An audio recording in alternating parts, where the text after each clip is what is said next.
यो सानोमा होला नि पहिले ठुलो त देखेको छु ठुलो त पढेर गइसक्यो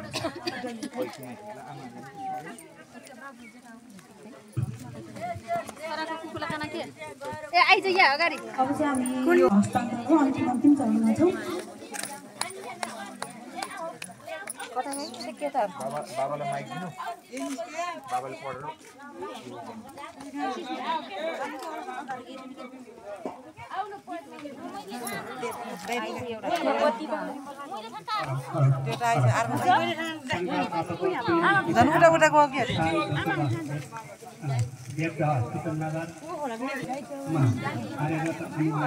लाइभ हो कि भिडियो हो दाइ भिडियो गरे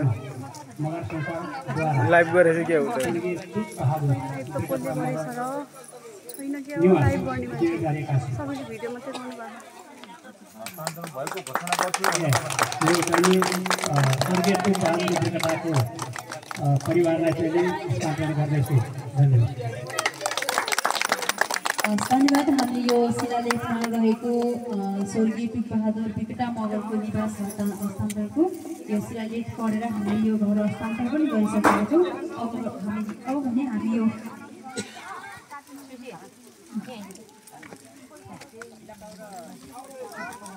कृषि सक्रियतामा सङ्कलन भएको यो रकमको चाहिँ यो सहयोग गर्नुहुने सहयोगीदाताहरूको नियमित रहेको छ यो यहाँहरूले पनि सबैको पढ्ने हजुरले पनि पढ्न सक्नुहुनेछ यो यही रहनेछ यसलाई चाहिँ मैले अहिले नै कपीमा भएको पढिसकेको भएर मैले यसलाई चाहिँ पुरै भएन है त